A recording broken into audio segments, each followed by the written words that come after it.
Mari kita siapkan hati kita untuk kita bersama-sama belajar kebenaran firman Tuhan.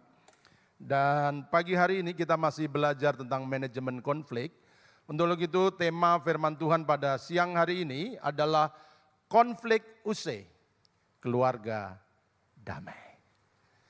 Konflik usai, keluarga damai. Saudara-saudaraku yang dikasihi oleh Tuhan, setiap keluarga mengendaki kedamaian. Setiap keluarga mengendaki kebahagiaan. Tetapi untuk mendapatkan keluarga yang damai, untuk mendapatkan keluarga yang bahagia, itu tidak semudah membalikkan tangan. Jauh dari impian. Kami selalu memberikan bimbingan bagi pasangan-pasangan yang akan menikah. Dan sama semua yang dikatakan apa tujuan kalian untuk menikah. Saya ingin menikmati keluarga yang bahagia. Saya ingin mendapatkan keluarga yang sejahtera, langgeng sampai akhirnya. Itu tujuan yang baik.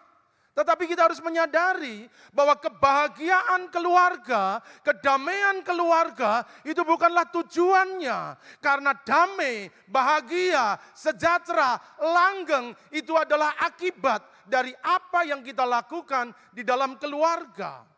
Nah, saudara-saudaraku yang dikasihi oleh Tuhan, keluarga yang bahagia tentu menjadi dambaan bagi semua orang.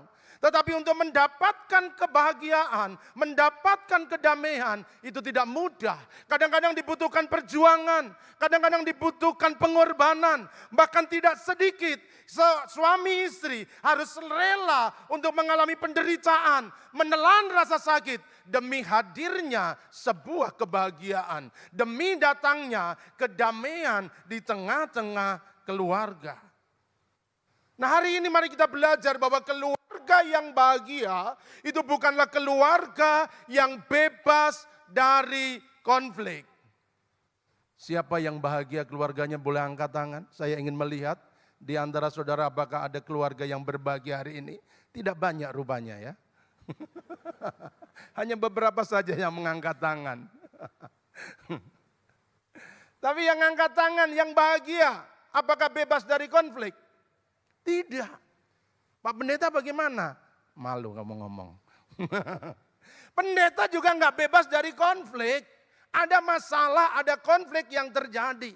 Dan hari ini saya mau katakan kepada saudara bahwa konflik itu wajar. Konflik itu normal. Konflik itu natural. Karena bukan masalah konflik yang terjadi, tetapi cara menyelesaikan konflik itulah yang menentukan kebahagiaan. Bapak ibu suami istri pernah berkonflik? Habis konflik tambah sayang apa tambah benci? Tambah sayang kan? Oleh sebab itu mari kita belajar bersama-sama bahwa konflik-konflik yang terjadi di dalam keluarga itu merupakan bagian dari kehidupan yang pada akhirnya akan membentuk kita menuju kedewasaan, saling pengertian jadi bertumbuh, saling perhatian jadi berkembang. Di tengah-tengah keluarga semua itu diawali dari hadirnya konflik di tengah-tengah keluarga. Oleh sebab itu kalau ada konflik mari sikapi yang benar. Karena konflik itu normal saja. Tidak ada keluarga yang tidak pernah berkonflik. Tidak ada suami istri yang tidak pernah berkonflik. Semuanya pernah mengalami konflik. Tapi cara menyelesaikan itu yang akan menentukan. Tidak semua yang pahit. Tidak semua yang tidak menyenangkan. Itu akan mendatangkan keburukan. Nyatanya obat itu juga pahit. Tapi kalau kita telan itu menyembuhkan. Demikian pula dengan konflik. Ya toh? Batu bata itu dibakar, tapi semakin kokoh, semakin kuat. Oleh sebab itu jadikan konflik itu menjadi alat, supaya rumah tangga makin kokoh, keluarga makin kuat di dalam Tuhan. Nah hari ini saudara-saudaraku yang dikasihi oleh Tuhan, saya ingin mengajak kita bersama-sama untuk kita belajar konflik di dalam sebuah keluarga yang dialami oleh keluarga Ishak, khususnya konflik yang terjadi antara Yakub dan Esau. Bapak Ibu nanti bisa baca seluruh kisahnya dalam kitab Kejadian pasal yang ke-25. Tapi kesempatan hari ini saya hanya ingin mengisahkan kepada saudara sekalian. Kita semua tahu bahwa Esau dan Yakub adalah anak kembar. Mereka lahir dari rahim yang sama. Mereka lahir dari ibu yang sama. Yang pertama anaknya bernama Esau dan anak yang kedua itu bernama Yakub. Sekalipun mereka dilahirkan dari rahim yang sama, dilahirkan dari kandungan yang sama. Tetapi ketika mereka bertumbuh dewasa, maka ternyata mereka memiliki perbedaan yang sangat mencolok. Apa bedanya antara Yakub dan Esau? Mari kita melihat bahwa Alkitab mencatat Esau tubuhnya berwarna merah dan tubuhnya seperti jubah yang berbulu. Lalu Yakub dia berbeda. Yakub tubuhnya licin, tidak berbulu. Lalu yang kedua, Esau itu menjadi seorang yang pemburu dan suka tinggal di padang, sementara Yakub dia adalah orang yang tenang dan suka tinggal di rumah. Dan ini yang ketiga. Esau disayang oleh bapaknya Ishak, sedangkan Yakub disayang oleh ibunya Ribka. Satu keluarga, satu rumah, tetapi memiliki perbedaan. Nah, perbedaan-perbedaan inilah yang kadang-kadang menimbulkan konflik, yang kadang-kadang menimbulkan pertengkaran. Nah, saudaraku yang dikasihi oleh Tuhan, lihat bagian yang ketiga. Esau adalah seorang pemburu, tinggalnya di padang. Yakub orang rumahan, tinggal di rumah, dekat dengan mamanya, disayang oleh ibunya, sementara Yakub disayang oleh bapaknya. Itulah sebabnya dua anak ini menjadi berbeda. Yang satu dibesarkan bapaknya pasti sedikit keras. Tapi yang satu dibesarkan mamanya sedikit keibuan. Makin lembut. Nah, beda sekali. Tetapi saya ingin mengatakan kepada saudara bahwa benih konflik itu dimulai di tengah-tengah keluarga. Kapan itu ditanam? Ketika papa dan mamanya tidak memperlakukan anak dengan cara yang sama. Bapaknya lebih sayang kepada si sulung, Esau, ibunya lebih sayang kepada adiknya, si Yakub. Dan ketika kasih orang tua itu berbeda, kasih orang tua itu tidak sama dirasakan oleh anak-anaknya, maka itulah benih konflik terjadi. Oleh sebab itu Bapak Ibu dan saudara yang dikasihi oleh Tuhan, kalau anak-anak kita lebih daripada satu, maka berhati-hatilah. Jangan sampai kita membeda-bedakan. Kamu tuh gak kayak kakakmu loh. Kakakmu tuh pinter, kakakmu tuh rajin. Kamu apa? Hati-hati. Itu benih konflik sudah kita tanam di dalam diri kita. Diri anak-anak kita. Dan itulah yang terjadi. Ketika orang tuanya memperlakukan dengan cara yang berbeda, maka mereka sedang menaburkan benih konflik. Cepat atau lambat, benih itu akan bertumbuh menjadi besar. Dan saudara mengerti kisahnya, maka puncak dari konflik ini terjadi adalah ketika mereka bertumbuh dewasa. Bapaknya makin menua, bapaknya sadar, aku mau mati. Sebelum mati dia panggil anak-anaknya, akan memberikan berkat buat anak-anaknya. Dan ketika Ribka dengar bahwa Ishak sedang memanggil Esau untuk diberkati sebagai anak yang sulung, maka dengan tipu daya dia sodorkan Yakub untuk menerima berkat kesulungan. Dia pakaiin Yakub bulu domba, lalu dia buat masakan seperti yang dibuat oleh Esau. Lalu dia menyodorkan kepada bapaknya. Bapaknya udah tua, Alkitab berkata matanya sudah rabun, gak jelas siapa yang datang. Tetapi dia berkata kalau aku cium baunya ini bau Esau. Tapi kalau pegang tubuhnya ini tubuhnya Esau. Tetapi yang datang adalah Yakub. Dan ketika Ishak melepaskan berkat kesulungan kepada Yakub. Dan itulah puncak konflik antara Esau dengan Yakub. Dan ketika Esau mengetahui bahwa berkat kesulungannya telah dirampas oleh Yakub, maka muncullah dendam, muncullah kepahitan, muncullah kebencian. Dan Alkitab mencatat dalam kitab Kejadian 27 ayat yang 41 dikatakan demikian. Esau menaruh dendam kepada Yakub karena berkat yang telah diberikan ayahnya kepadanya. Lalu ia berkata kepada dirinya sendiri, hari-hari berkabung karena kematian ayahku tidak akan lama lagi. Perhatikan puncak konfliknya. Pada waktu itulah Yakub adikku akan kubunuh. Saudara-saudaraku yang dikasihi oleh Tuhan. Esau menaruh dendam kepada adiknya. Karena telah merampas hak kesulungan. Berkat anak sulung yang seharusnya diterima oleh Esau, itu diambil oleh Yakub. Dari mana ini bisa diambil? Sejarahnya panjang. Sejak mereka di rumah, sudah ada benih yang ditanam. Dan pada akhirnya dengan tipu daya, si Yakub merampas berkat kesulungannya Esau. Dan itulah sebabnya dendam muncul, kebencian tumbuh dalam diri Esau. Kakak beradik sekarang menjadi musuh. Konflik terjadi di antara kakak beradik. Esau menaruh dendam kepada Yakub dan mengancam akan membunuhnya. Dan akibatnya karena ancaman itu, maka Yakub lari ke negeri Haran. Dia pergi ke pamannya Laban untuk menyelamatkan diri dari pembunuhan yang akan dilakukan oleh kakaknya. Ironis. Orang yang lahir satu kandungan, tumbuh besar dalam satu rumah, diasuh oleh orang tua yang sama, tapi pada akhirnya mereka menjadi musuh satu dengan yang lain. Nah, saudara-saudaraku yang dikasihi oleh Tuhan Yesus Kristus, saya tidak berharap ini terjadi di tengah-tengah keluarga kita. Oleh sebab itu mari ciptakan damai di tengah-tengah keluarga. Ciptakanlah persatuan, ciptakanlah kasih di tengah-tengah keluarga. Berapapun anggota keluarga kita, biarlah kedamaian tetap tinggal di tengah-tengah keluarga. Itulah keluarga Ishak, Esau dan Yakub. Mereka bermusuhan.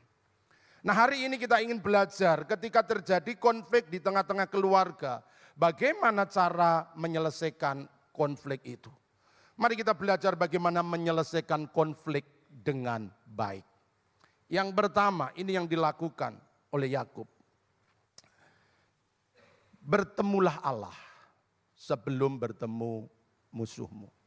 Sekali lagi, cara yang pertama yang dilakukan Yakub untuk menyelesaikan konflik dengan kakaknya, dia menemui Tuhan sebelum menemui kakaknya. Kita lihat ayatnya dalam Kejadian 32 ayat 9 dan 11, dikatakan demikian.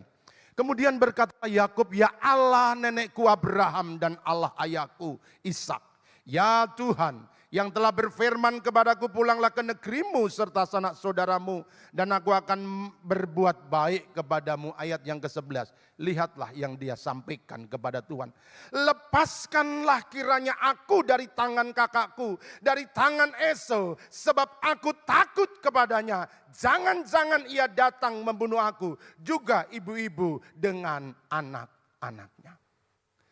Yakub sadar bahwa Esau telah menaruh dendam, Esau telah menyimpan kebencian, Esau akan membunuhnya. Hatinya tidak tenang karena dia khawatir siapa tahu tiba-tiba Esau menyergapnya, membunuhnya, membunuh istrinya, membunuh anak-anaknya. Karena dendam belum diselesaikan, permusuhan belum ada perdamaian. Itulah sebabnya hatinya tidak tenang. Dimanapun dia berada, dia selalu was-was. Jangan-jangan dia datang tiba-tiba dan membunuh aku. Itulah sebabnya di tengah-tengah keadaan yang seperti ini, dia tidak tahu bagaimana caranya. Yang dia tahu, sebelum bertemu kakaknya, aku harus bertemu Tuhan. Dia berlutut, dia berdoa, ya Tuhan, lepaskanlah aku dari tangan kakakku Esau.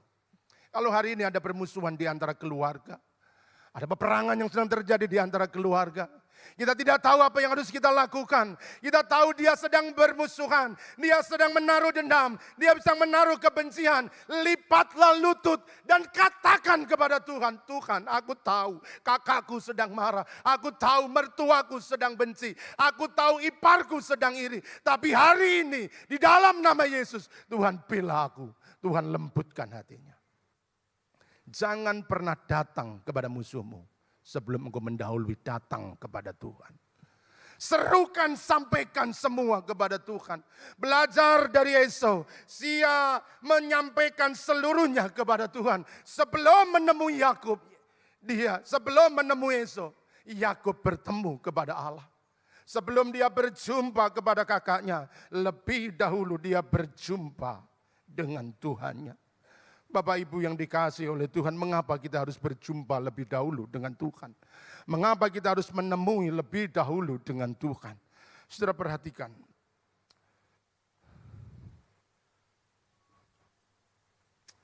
Saudara lihat gambar ini. Ini bukan orang yang sedang kaget-kagetan, bukan. Ini orang sedang bertikai. Apa bedanya cinta dengan konflik?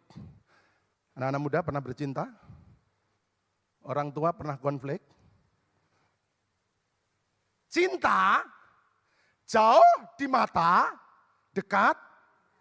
Konflik dekat di mata. Nggak ada orang konflik beda tempat toh. Kalau saudara marah adep-adepan, tapi ngomongnya keras banget. Padahal berbisik saja kadang-kadang dengar. Itulah konflik. Ya toh? Fisiknya memang dekat, tapi hatinya jauh. Beda orang jatuh cinta. Biar tubuhnya berjauhan, fisiknya berjauhan, tapi hatinya dekat. Itulah sebabnya tidak perlu teriak. Dia berfisik, bahkan kadang bicara pun tanpa bicara pun kalau orang cinta, gampang dimengerti. Ya toh? Saudara kedip aja udah ngerti artinya. Pasangan jempol aja saudara sudah tahu maksudnya. Ya kan? Tapi kalau orang konflik enggak. Bahwa konflik itu bukan tentang fisik kita, konflik itu adalah sikap hati. Itulah sebabnya kenapa kita datang kepada Tuhan. Sebab hanya Tuhan yang bisa mengubah hati seseorang. Jangan pernah selesaikan konflik dengan cara kita sendiri.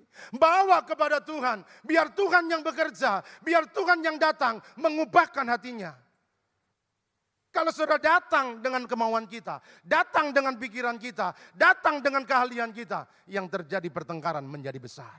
Tapi orang-orang yang tahu merendahkan diri kepada Tuhan dan menyerahkan semuanya kepada Tuhan, maka konflik itu akan selesai dengan baik. Perhatikan apa yang ditulis oleh Amsal 16 ayat yang ke-7. Alkitab berkata demikian, jikalau Tuhan berkenan kepada jalan seseorang, maka musuh pun didamaikannya dengan dia. Wow. Biarkan Tuhan yang bekerja. Jangan gunakan cara kita. Izinkan tangan Tuhan yang mengubah hatinya. Alkitab berkata, musuh pun didamaikan dengan dia. Kalau hari ini masih ada sakit hati, masih ada kebencian, stop, jangan gunakan cara sendiri. Engkau ada di tempat yang tepat di rumah Tuhan. Ketika berdoa maka sebut namanya dan berhadapkan kepada Tuhan. Ini musuh-musuhku Tuhan. Aku enggak berkuasa. Hanya Engkau yang berkuasa untuk merubah hati. Ya, kalau ada konflik dalam keluarga, ada konflik dengan orang tua, ada konflik dengan mertua, apapun itu.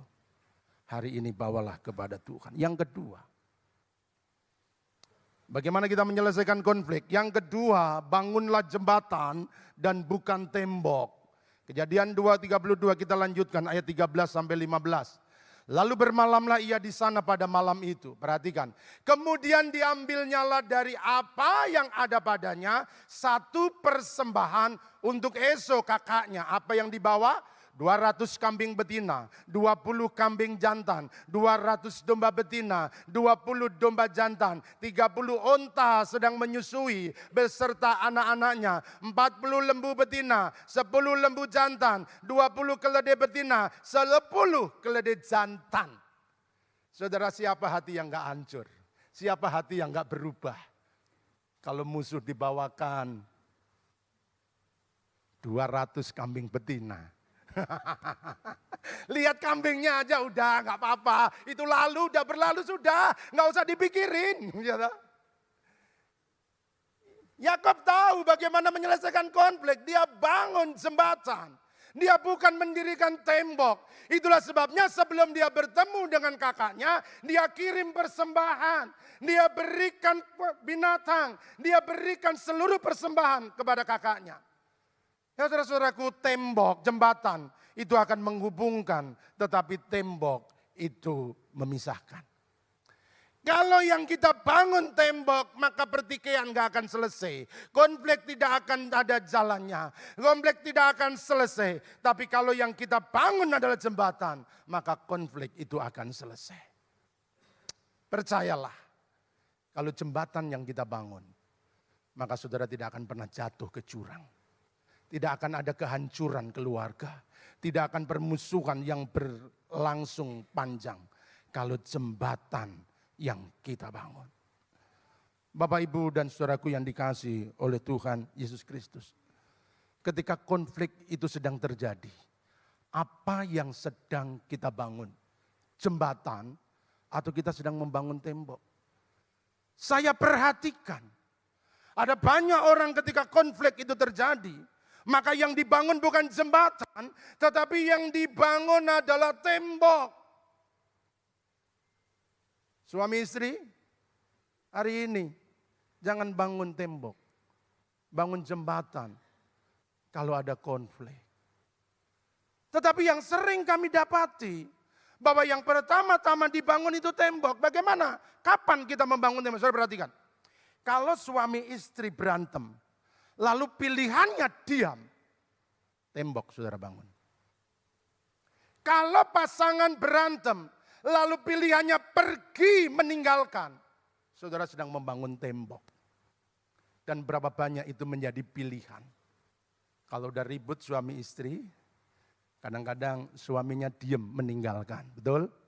Oh bukan Pak, istrinya. Istri masuk kamar, tutup pintu, kotrek, jegrek. Tembok saudara bangun.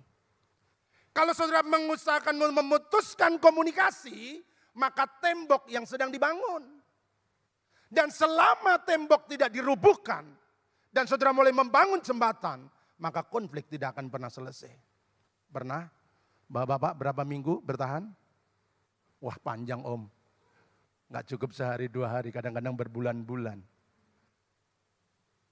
Kalau itu menjadi pilihan-pilihan kita, maka kita sedang membangun tembok. Dan itu yang dilakukan oleh Yakub.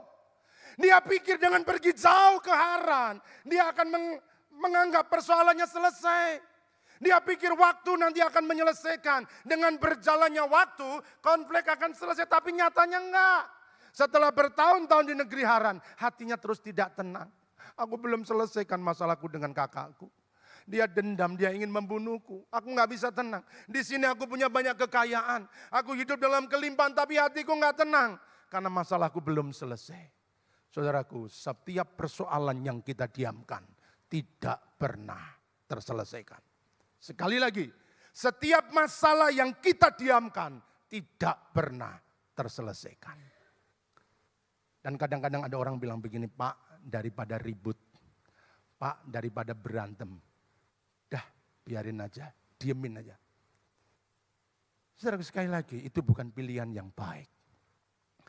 Beranilah untuk menyelesaikan, bukan untuk mendiamkan. Karena semua konflik yang saudara diamkan, yang kita diamkan, maka sewaktu-waktu itu akan menjadi bom waktu. Meledak, maka kehancuran akan terjadi. Dan hari ini saudara lihat di hadapan kita ada tubuh dan darah Tuhan. Tuhan Yesus memberikan teladan kepada kita ketika konflik antara Allah dan manusia terjadi. Maka dia tidak membangun tembok. Kematiannya di atas kayu salib menjadi jembatan yang menghubungkan antara Allah yang di sorga dengan manusia yang ada di bumi. Efesus pasal 2 ayat 13 dan 14 berkata demikian, tetapi sekarang di dalam Kristus Yesus kamu yang dahulu jauh sudah menjadi dekat oleh darah Kristus. Karena dialah damai sejahtera kita yang telah mempersatukan kedua pihak, yang telah merubuhkan tembok pemisah, yaitu perseteruan. Yesus tahu bagaimana menyelesaikan konflik. Satu-satunya cara bukan tembok dosa yang terus ditegakkan, tapi harus ada jembatan yang menghubungkan. Sekalipun melalui kematiannya, selagi dia harus berkorban, tetapi dia lakukan supaya jembatan penghubung antara manusia dan Allah itu terbangun. Sehingga konflik itu diselesaikan.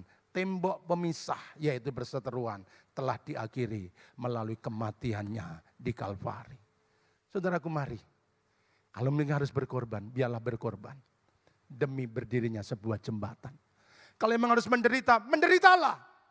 Yang penting saudara sedang membangun jembatan. Karena ketika tembok terus ditegakkan, maka tidak akan ada perdamaian. Tidak akan ada perbaikan di dalam konflik. Oleh sebab itu mari kita belajar bersama-sama untuk kita membangun jembatan. Yang ketiga, Yang ketiga adalah sentuhlah hatinya sebelum meminta tangannya. Sentuh hatinya sebelum meminta tangannya. Sekali lagi, bahwa konflik itu adalah masalah hati. Itu bukan kondisi, itu bukan situasi, itu masalah hati. Kalau hatinya kita sentuh dengan lembut, maka tangannya dapat kita minta untuk memeluk. Tapi kalau kita nggak menyentuh hatinya, maka jangan pernah berharap tangannya akan terulur. Kita lihat di dalam ayat yang ke-20 dari Kejadian 32. Dan kamu harus mengatakan juga, hambamu Yakub sendiri ada di belakang. Perhatikan, sebab pikir Yakub, baiklah aku mendamaikan hatinya. Yakub tahu yang marah itu hatinya. Kalau dia angkat senjata karena hatinya marah. Oleh sebab itu kalau ingin berdamai, maka aku tidak segera meminta tangannya terulur, bersalaman atau memelukku. Maka yang pertama-tama aku akan mendamaikan hatinya. Saudara-saudaraku yang dikasihi oleh Tuhan, Alkitab berkata bahwa hati itu adalah sumber kehidupan. Kalau hatinya berubah, maka hidupnya berubah. Kalau hatinya lembut, maka sikapnya jadi lembut. Kalau hatinya baik, maka perbuatannya jadi baik. Itulah sebabnya kalau ada konflik, maka yang pertama-tama sentuhlah hatinya. Tapi kadang-kadang kan kita pengennya segera selesai. Kita hatinya belum beres, tapi kita sudah datang ulurkan tangan. Bukan dikasih salam, ditampar. Karena masih panas. Oleh sebab itu saudara-saudaraku yang dikasihi oleh Tuhan, maka yang pertama-tama dalam menyelesaikan konflik, bahwa kita harus menyentuh hati seseorang, baru kita meminta tangannya untuk berjabat tangan. Tanpa menyentuh hatinya, kita tidak mungkin dapat menyentuh tangannya. Mustahil kakak dan adik akan berbicara dengan ramah kalau hatinya masih dipenuhi dengan amarah. Yakub dan Esau tidak mungkin berbicara ramah kalau hatinya masih penuh dengan amarah. Tidak mungkin ada perdamaian jika hatinya masih dipenuhi dendam dan kebencian. Tidak mungkin kakak beradik bersatu kalau hatinya masih berseteru. Hati harus disatukan, baru hidupnya bisa menyatu. Tidak mungkin ada damai kalau hati masih bertikai. Oleh sebab itu mulailah dari hati. Sentuh hatinya. Kalau hatinya tersentuh, maka semuanya akan berubah. Saudara-saudaraku yang dikasihi oleh Tuhan Yesus Kristus. Bagaimana aturan emas untuk menyentuh hati seseorang. Perhatikan, saya bertumbuh dari ayat ini. Dan saya melihat ada beberapa kebenaran bagaimana aturan emas menyentuh hati seseorang. Sekali lagi saya bacakan ayat ini.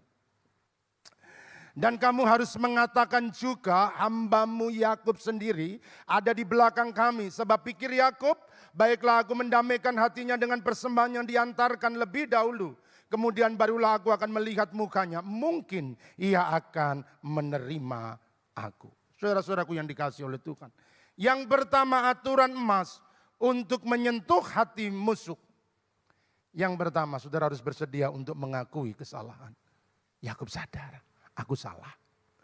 Itulah sebabnya dia berusaha datang. Dia bawa persembahan. Karena dia sadar aku salah. Aku telah merampas hak kesulungan. Aku telah merampas berkatnya. Aku telah mengecewakannya. Itulah sebabnya dia datang kepada kakaknya. Yang kedua, merendahkan diri.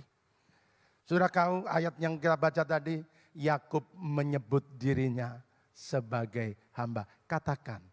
Kalau ketemu kakakku nanti bilang, hambamu Yakub ada di belakang. Saudara-saudaraku, inilah kerendahan hati. Kalau saudara ingin menyentuh hati seseorang, maka mulailah merendahkan diri. Mulailah merendahkan hati kita, maka perdamaian akan terjadi. Yang ketiga, tunjukkan kebaikan. Dia mengantar persembahan, dia tunjukkan kebaikan. Dia beri persembahan kepada kakaknya sebagai bukti bahwa dia ingin berdamai dengan membawa persembahan kepada kakaknya. Dan yang keempat, mengawali untuk bertemu. Yakub gak menunggu waktu kapan kakaknya akan mencari dia. Dia tahu dia salah. Itulah sebabnya dia berinisiatif untuk datang menemui kakaknya. Dia tinggalkan Haran. Dia pergi untuk berjumpa dengan kakaknya. Saudara yang harus memulai supaya perdamaian itu terjadi. Kita harus mengawali untuk bertemu supaya perdamaian ini terjadi. Dan yang kelima, mintalah pengampunan. Ia akan menerima aku dengan baik. Saudaraku, Yakub punya kesadaran bahwa tidak mungkin perdamaian bisa didapatkan kalau dia tidak mau meminta pengampunan. Meminta pengampunan bukan tanda kelemahan. Meminta kelampunan itu justru tanda adalah kekuatan. Hanya orang-orang yang kuat, hanya orang-orang yang hebat yang mampu mengakui kesalahannya. Hanya orang-orang yang kuat yang mampu untuk meminta pengampunan. Orang-orang lemah hanya mencari kedamaian dan mengingkari kesalahan. Itulah sebabnya kalau mungkin ada konflik hari ini dan berlarut-larut tidak pernah selesai, maka datanglah dan mintalah pengampunan. Yang keempat, bagaimana menyelesaikan konflik dengan baik. Berubahlah lebih dahulu. Perjalanan panjang yang dilewati oleh Yakub sebelum bertemu kakaknya. Satu ketika dia datang kepada Tuhan dan bergumul. Dalam Kejadian 32 ayat 31, 30 dan 31. Firman Tuhan berkata demikian, Yakub menamai tempat itu Peniel. Sebab katanya, aku telah melihat Allah berhadapan muka, tetapi nyawaku tertolong. Lalu tampaklah kepadanya matahari terbit. Ketika ia telah melewati Peniel, Yakub pincang karena pangkal pahanya. Saudara mengerti kisah ini? Bahwa di Peniel Yakub mengalami pergumulan dengan seorang malaikat. Dan ketika fajar menyingsing, maka malaikat itu menyentuh pangkal pahanya. Dan saat itu namanya dirubah dari Yakub menjadi Israel. Dan pahanya disentuhnya, lalu dia berjalan dengan pincang. Yakub berubah. Si Yakub sang penipu sekarang menjadi Israel. Dulu dia berjalan dengan gagah, tapi sekarang dia berjalan dengan pincang. Dia tidak lagi seperti dulu. Dia bukan Yakub masa lalu. Dia Yakub yang baru. Dia berbeda, dia berubah. Dan ketika dia berjalan dari jauh, dia ingin mengunjungi kakaknya Esau. Dendam bertahun-tahun tersimpan dalam hati. Ketika dari jauh, ketika Esau melihat, dia beda. Dia bukan Yakub yang dulu. Dari jalannya aku tahu, dia tidak sama seperti yang dulu. Dia sudah berbeda hidupnya. Dia berbeda perbuatannya. Dia berbeda sikapnya. Dia manusia yang baru. Ketika Yakub berubah, maka perdamaian pun terjadi. Saudara-saudaraku yang dikasihi oleh Tuhan, jangan meminta perdamaian pada seseorang. Jangan meminta persatuan dengan musuhmu kalau kita belum pernah mengalami perubahan. Kita yang harus menunjukkan perubahan, kita yang harus berubah lebih dulu, maka perdamaian itu akan terjadi. Tetapi kalau kita tidak pernah berubah, maka tidak mungkin kita akan diterimanya kembali. Ketika Esau melihat perubahan dalam diri Yakub, dia tidak lagi menjadi manusia yang lama, dia sudah menjadi ciptaan yang baru. Maka kita lihat hasilnya. Kejadian 33 ayat 3 dan 4. Dan ia sendiri berjalan di depan mereka. Ia sujud sampai ke tanah 7 kali hingga ia sampai dekat dengan kakaknya. Tetapi Esau berlari mendapatkan dia, didekapnya, dipeluknya lehernya, dicium dia, lalu bertangis-tangisan. Saudara bisa bayangkan bagaimana perdamaian itu terjadi. Bertahun-tahun dendam disimpan. Pokoknya kalau ketemu Yakub tak bunuh. Kalau ketemu Yakub tak bunuh. Itu yang disimpan bertahun-tahun. Dan itulah yang menjadi tujuan hidupnya Esau. Karena gara-gara Yakub hidupku menderita. Aku menjadi susah. Bukan padang yang penuh dengan kesuburan. Tetapi dia mendapatkan berkat yang kering. Dia mendapatkan tanah-tanah yang tandus. Dia mendapatkan penggembalaan yang jelek. Tapi yang baik-baik berkatnya turun kepada Esau. Itulah sebabnya dendamnya tidak bisa dipadamkan. Tetapi ketika dia melihat Yakub sudah berubah. Aku dari jalannya tidak seperti yang dulu. Dia selalu mengangkat kepala sombong, penuh kepongkahan. Dia hari ini, dia berbeda. Jalannya sudah pincang. Dia bukan Yakub yang dulu. Dan itulah sebabnya ketika dia melihat, Esau tidak menunggu Yakub datang. Esau berlari, dia dekap adiknya, dia peluk lehernya, dia cium dan dia bertangis-tangisan. Siapa yang melakukan? Bukan semata-mata karena karya Yakub, tetapi dimulai perjalanan panjang bersama dengan Tuhan. Saudaraku, tidak ada yang mustahil bagi Tuhan. Bertahun-tahun mungkin kau menyimpan dendam. Bertahun-tahun konflik ini tidak terselesaikan. Di tengah-tengah keluarga terjadi pertikaian. Sampai anak-anak menjadi korban. Tapi hari ini, kalau engkau ingin melihat ada satu kedamaian, maka ikutilah langkahlah. Bertemulah Allah sebelum bertemu musuhmu. Ayat penutup Roma 12 ayat 17, 18. Saya ajak Bapak Ibu untuk kita baca ayat ini bersama-sama. Roma 12 ayat 17 sampai 18. 1, 2, 3. Janganlah membalas kejahatan dengan kejahatan. Lakukanlah apa yang baik bagi semua orang. Sedapat-dapatnya. Kalau itu bergantung kepadamu, hiduplah dalam perdamaian dengan semua orang. Kalau itu bergantung padamu, hiduplah dalam perdamaian bagi semua orang. Mengharapkan orang lain berubah mungkin tidak mungkin. Mengharapkan dia yang memulai mungkin sulit. Tapi hari ini saudara sudah mendengar kebenaran firman Tuhan. Jangan tunggu dia yang memulai. Mulailah dari diri kita. Ambil tindakan, ambil keputusan. Ada Tuhan yang menyertai saudara. Sesulit apapun, serahkan kepada Tuhan. Biar Tuhan yang bekerja. Tuhan memberkati.